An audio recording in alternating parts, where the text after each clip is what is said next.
পুরো পৃথিবী জুড়ে চলছে তৃতীয় বিশ্বযুদ্ধ। আমাদের হাতে এসেছে এ বিশ্বযুদ্ধের গুরুত্বপূর্ণ সব আপডেট সংবাদের শিরোনাম।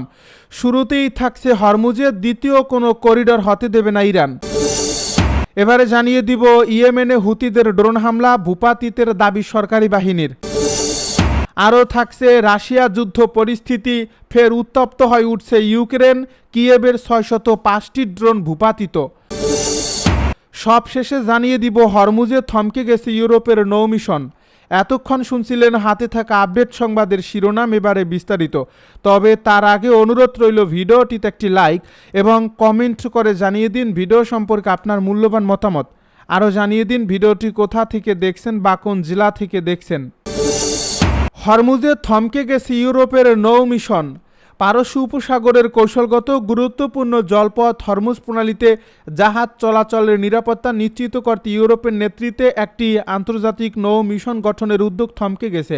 কাতার ভিত্তিক সংবাদ মাধ্যম আল জাজিরা বলছে, মার্চে যুক্তরাষ্ট্র প্রথমবারের মতো গুরুত্বপূর্ণ এই জলপথে বাণিজ্যিক জাহাজ চলাচল নিরাপদ রাখতে একটি আন্তর্জাতিক সামুদ্রিক জোট গঠনের প্রস্তাব দেয়। সে সময় মার্কিন প্রেসিডেন্ট ডোনাল্ড ট্রাম্প মিত্র দেশগুলোর পাশাপাশি চীনকেও ওই উদ্যোগে যুদ্ধজাহাজ পাঠানোর আহ্বান জানান। তবে শুরুতে বেশিরভাগ দেশেই এ প্রস্তাবে সাড়া দিতে অস্বীকৃতি জানায় অথবা নিজেদের অবস্থান স্পষ্ট করেনি। যদিও যুক্তরাজ্য ও ফ্রান্স এই উদ্যোগে অংশ নেওয়ার সম্ভাবনা খোলা রেখেছিল। এরপর ইরানের বিরুদ্ধে যুক্তরাষ্ট্রের যুদ্ধ দীর্ঘায়িত হওয়ার সঙ্গে সঙ্গে মার্কিন কর্মকর্তারা আন্তর্জাতিক নৌজোট গঠনের প্রস্তাবটি নিয়ে প্রচার চালিয়ে যেতে থাকেন। একই সময়ে সংঘাতে ওয়াশিংটনকে পর্যাপ্ত সমর্থন না দেওয়ার অভিযোগে ট্রাম্প তার ইউরোপীয় মিত্রদেরও তীব্র সমালোচনা করেন। এপ্রিলের মাঝামাঝি সময়ে তৎকালীন ব্রিটিশ প্রধানমন্ত্রী কিয়ার স্টারমার ঘোষণা দেন, হরমুজ প্রণালীতে জাহাজ চলাচলের নিরাপত্তা নিশ্চিত করতে যুক্তরাজ্য ও ফ্রান্স একটি আন্তর্জাতিক নৌ মিশনের নেতৃত্ব দেওয়ার পরিকল্পনা করছে। এখন স্টারমার জোর দিয়ে বলেছেন, প্রস্তাবিত এই মিশনটি হবে সম্পূর্ণ শান্তিপূর্ণ ও প্রতিরক্ষামূলক। তবে পরবর্তীতে ইউরোপীয় দেশগুলোর মধ্যে এ উদ্যোগ নিয়ে ঐক্যমত তৈরি না হওয়ায় হরমুজ প্রণালীতে নৌ মিশন গঠনের প্রচেষ্টা বর্তমানে কার্যত থমকে গেছে। রাশিয়া যুদ্ধ পরিস্থিতি, ফের উত্তপ্ত হয়ে উঠেছে ইউক্রেন। আবারও পাল্টাপাল্টি হামলা হয়েছে রাশিয়া ইউক্রেনের মধ্যে। রাশিয়ার বিভিন্ন অঞ্চলের পাশাপাশি দুটি তেল পরিশোধনাগারে ড্রোন হামলা চালিয়েছে ইউক্রেন। অন্যদিকে রাশিয়ার হামলায় প্রাণহানি হয়েছে ইউক্রেনে। রাশিয়া ও ইউক্রেনের মধ্যে উত্তপ্ত পরিস্থিতি এমন এক সময়ে হচ্ছে যখন কিয়েভের হাতে মস্কোর ক্ষেপণাস্ত্র প্রতিহত করার মতো প্রতিরোধক ফুরিয়ে এসেছে। দূরপাল্লার এই হামলায় রাশিয়ার বাস্কোরস্থান ও ইয়ারোস্লাভের তেল পরিশোধনাগারের হামলার বিষয়টি নিশ্চিত করেছেন ইউক্রেনের প্রেসিডেন্ট ভলোদিমির জেলেনস্কি। এর মধ্যে ইয়ারোস্লাভ হলে হামলার কারণে শহরে ব্যাপক কালো ধোঁয়া ছড়িয়ে পড়ে বলেও উল্লেখ করেন তিনি। রাশিয়ার আঞ্চলিক গভর্নর তেল পরিশোধনাগারে হামলার পর জানান, এখন পর্যন্ত শত্রুপক্ষের ড্রোন আক্রমণের মধ্যে এটি বৃহত্তম। তিনি আরও জানান, 93টি ড্রোন ধ্বংস করা হয়েছে, তবে তেলের ট্যাঙ্কার ড্রোনের ধ্বংসাবশেষের কারণে ক্ষতিগ্রস্ত হয়েছে। এদিকে রাশিয়ার সামরিক বাহিনী জানায়, একাধিক অঞ্চলে মোট 605টি ইউক্রেনীয় ড্রোন ধ্বংস করা হয়েছে, 3 জন নিহত হয়েছেন। বিবিসির এই খবরে বলা হয়েছে, সাম্প্রতিক সপ্তাহগুলোতে রাশিয়ার অবকাঠামোতে ইউক্রেন একাধিক হামলা চালিয়েছে। এর মধ্যে পরিশোধনাগার ও ওয়্যারহেডও রয়েছে। অন্যদিকে ইউক্রেনে রাশিয়ার আক্রমণে অন্তত 11 জন মারা গেছেন। আল জাজিরার খবরে বলা হয়েছে, শুধু পূর্ব ইউক্রেনে রাশিয়ার হামলায় অন্তত 6 জন নিহত হয়েছেন। বৃহস্পতিবার রাশিয়ার হামলার পর পূর্ব খার্কিভের বালকোলিয়ায় উদ্ধারকর্মীদের ধ্বংসাবশেষ পরিষ্কার করতে দেখা যায়। এদিকে ইউক্রেন গত বুধবার রাশিয়ার ছোড়া একটি ক্ষেপণাস্ত্র ভূপাতিত করতে পারেনি। দেশটির প্রেসিডেন্ট জেলেনস্কি মিত্রদের কাছে প্যাট্রিয়ট ক্ষেপণাস্ত্রের সরবরাহ বাড়ানোর জন্য আহ্বান জানিয়েছেন। অন্যদিকে ন্যাটো মহাসচিব জানান, ইউক্রেনের কাছে আকাশ প্রতিরক্ষা ব্যবস্থা রসদ পাঠানোর জন্য কাজ করছে এই জোটটি। জেলেনস্কি সতর্ক করেছেন, শীতের আগে মস্কো ক্ষেপণাস্ত্র উৎপাদন উল্লেখযোগ্য হারে বাড়ানোর চেষ্টা করছে। এক জাতীয় সুরক্ষা ও প্রতিরক্ষা কাউন্সিলের বৈঠকে ইউক্রেনের প্রেসিডেন্ট আভাস দেন, পশ্চিমা মিত্ররা ইউক্রেনকে রসদ সরবরাহ না করলে রাশিয়ার সঙ্গে শান্তি আলোচনায় ছাড় দিতে হতে পারে তাদের।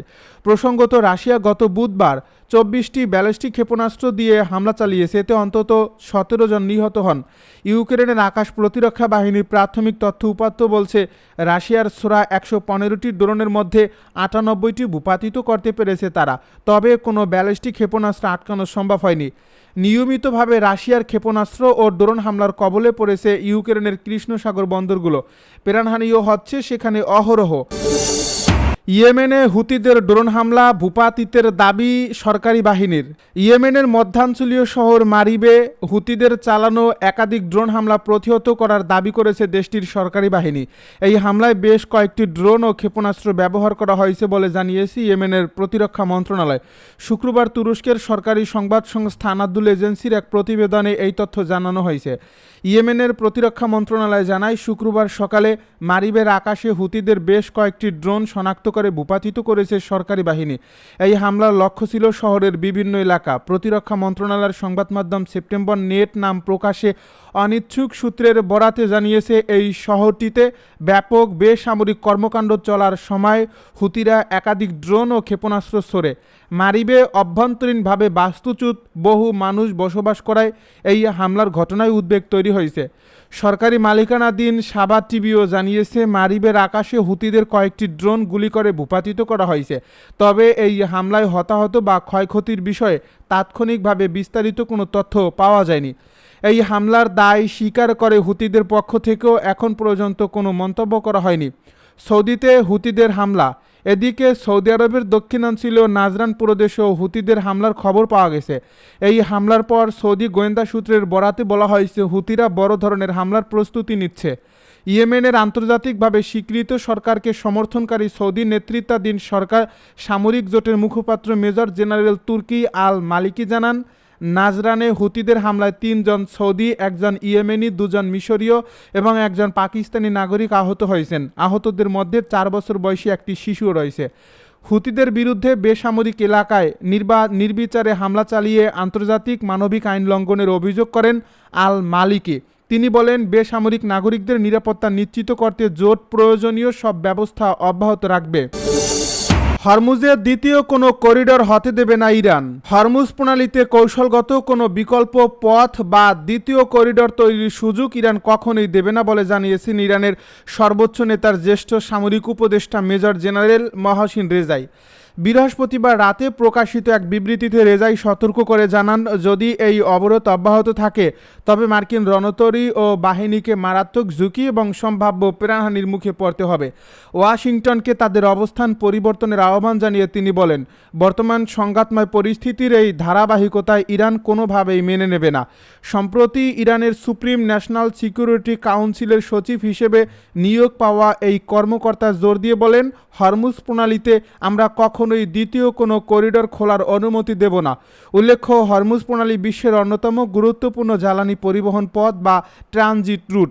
এই নৌপথ ঘিরে যে কোনো ধরনের উত্তেজনা সামুদ্রিক নিরাপত্তা এবং বিশ্বব্যাপী জ্বালানির বাজারে মারাত্মক প্রভাব ফেলতে পারে।